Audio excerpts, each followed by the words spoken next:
This is a no-fly zone right here, Malcolm. This is a no-fly zone. Anybody buzzing us. We got protection from the NYPD. Nobody's going to be lowering a boom on us in this studio. We're okay. So far. Right, so far. The night is young. And if we need it, the U.S. Navy's right behind the NYPD, but we don't need any more backup. The Rangers are all right. downstairs. Right. Libya, I think we can go along with the idea that Libya looks like anarchy, and if it looks like anarchy, and it walks like anarchy, and it talks like anarchy, there ain't no rules. So let's go to Iran. Iran is not an anarchy, it's a predator state. And the events of these last weeks do not weaken Iran, it strengthens Iran. There's reason to believe it's being very aggressive in the Persian Gulf, back home. Bahrain, Oman, questions about Yemen. President Saleh is now negotiating with the tribes. Will you let me go in peace? Will you not prosecute me? Can I take my jewels and go away to my villa? So, Iran very much on the march. Malcolm, are these events giving Iran an advantage we had not entertained? Is Iran taking advantage, in your opinion? Absolutely. I think Iran is not only taking advantage, but they're trying to expedite some of the change. On the other hand, to try to manipulate it. Secretary Clinton warned of Iranian efforts to try and fill the power vacuum that's being created, and she said there was no doubt in her mind that if the U.S. isn't there and not being able to deliver, that others will fill that vacuum, meaning specifically about Iran. And in Yemen, you're quite right. We were seeing more and more of the intervention. By the way, WikiLeaks that showed Iran's involvement with Hezbollah in Egypt, things that were leaked, some of the secret communiques involving General Petraeus and Egyptian officials, underscored the nature of that relationship. And they have always had ties to the Muslim Brotherhood and to other groups, and I think we will find out more and more about their linkage. What is also important is how they're taking advantage of this opportunity to move ahead on their nuclear program. I saw the latest statistics from the IEA, which says that between October 2010 and the beginning of February of 2011, which is just a month ago, they produced an additional 471 kilograms of low-enriched UF6, and that the assumption is that they have production of 3,606 kilograms of low-enriched UFC since February 2007. Now, for people, generally, it may not mean a lot. What it means is that they're going into 20% enriched U-235. They're producing enough that despite the Stuxnet, despite everything else, they're moving ahead with their capacity quietly, not worrying about the P5+1, not worrying about the possibility of additional sanctions. The sanctions, while hurting them, the increase in price of oil has benefited them.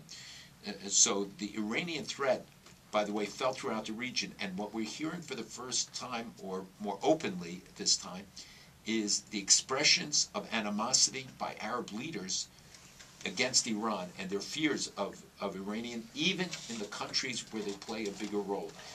The relationship with Hezbollah in Lebanon now is something that we all have to be looking at because of Hariri's strong stand. They're waiting for the report to come out, and now they're telling the Syrians, and this is an Iranian-backed Hezbollah effort, to tell the Syrians that they're going to be the subject of the Hariri tribunal, and therefore trying to get them to back the efforts to sabotage it, and demanding that Be'eri, the Speaker of the Lebanese Parliament, came out today and said that they should disqualify the relationship with the tribunal and say that it has no validity. This has always been Hezbollah's line, and you see how it has moved forward. In these last days, Malcolm, and I do a partial list here, you've met with the President of the United States and his significant counselors in the Middle East. You've met with the General Secretary of the United Nations and his significant counsels, certainly representing the United Nations Security Council, and other voices who are very well informed. At any point, did you hear someone say the Hariri investigation report will be delivered on, and name a date? Did you hear anyone say that we believe at this point the United Nations Security Council sanctions are inadequate and we will go to the next level? Either of those statements did you hear in these last days? In terms of the United Nations, no. Although they are obviously very concerned and very focused on Libya. In terms of the administration, I do think that they're looking to the next round. We met with David Cohen, who's the new is the acting undersecretary, but will become the undersecretary replacing Stuart Levy, who did a great job. This is in Treasury to deal with sanctions with banking matters. Well, yes. banking and we also met Dennis Ross and others. They do talk about additional sanctions. They've talked about the impact. All right, wait. But they recognize that it's not the end. The first part, Hariri. Did anybody say the Hariri investigation is coming? The president and his counselors? They did not give a date. All right, fine. Second part, sanctions. Does anybody say they're working, they're not working, we're going to go to the next level? Who says that? Working. The administration says working, and that they are looking for additional targets, and they named individual names in the last week, some additional sanctions against individual Iranian officials, but they are also targeting more of the banking sector, and talked about their successes in that regard. All right, their successes in that regard, but we've just gone through the aggression that we're seeing from Iran. In other words, how many more successes can we withstand here, Malcolm? Because Bahrain, we're not going to pretend that Iran is an innocent bystander with Bahrain.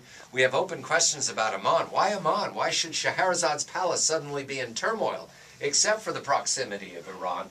We know that Iran is an open threat to Saudi Arabia. So if the sanctions are working in Tehran, how is it that they're so much more aggressive on the Arabian Peninsula?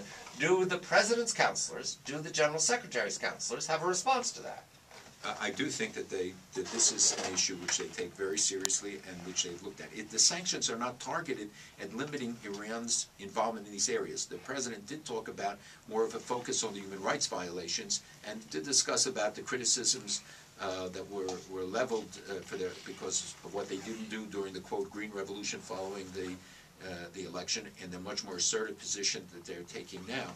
But to go to the sanctions do not affect Iran's ability through South America, in Africa, everywhere else to extend this network of influence. It doesn't take a lot of money. Well, we know what's happening with the Muslim Brotherhood in Jordan, for instance, and there's more and more information coming out about the linkages and their activities there now, including to try to undermine the peace treaty with Israel. In Jordan. In Jordan. So, because you mentioned in Bahrain, we know that there has been a long history of involvement, and in the eastern province of Saudi Arabia. So these are not going to be delimited by the sanctions. Sanctions target the energy sector, the banking sector. Iranian ships are sitting idle in ports. Iranian planes can't fly to many places because they can't get refueled. The question is but everybody, I think, agrees that it's not going to be decisive. We released a story last week, I think, about Zimbabwe. Now they came out and officially acknowledged that they're signing deals on getting enriched uranium, and they're signing deals with many others to exploit the current situation with China. Iran making deals with Zimbabwe for pitch blende, uranium ore for their reactor back. And now with China, it's building the biggest dam in the world in All Iran. Right. So they're getting more and more investment. More general question, just sitting at this right now. Do these counselors, the presidents or the general secretaries, perceive that Iran is winning or losing? Do they give an atmosphere about that, Malcolm, with regard to the confrontation with the United Nations Security Council? Winning or losing? I can't say that they gave it an evaluation. I think that they recognize the limitations of sanctions by themselves. Certainly at the United Nations, they put a lot of weight on the P5+1 negotiations, which till now have obviously not yielded any result.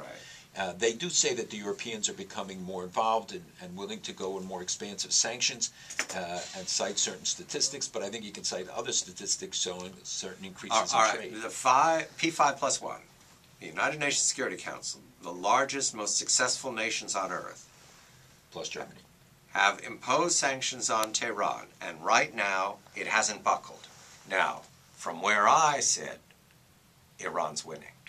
It's certainly on the P5+1. They're winning. They have an ally in Turkey helping them bypass the sanctions. Brazil, other countries that are, and part of the problem is a point you made earlier with our first guest, and that is that the message is that Iran is going to win, so people don't want to be on the losing side. Malcolm Hoenlein, Conference of Presidents, Major American Jewish Organizations. If you're not losing, you're winning. I'm John Batchelor.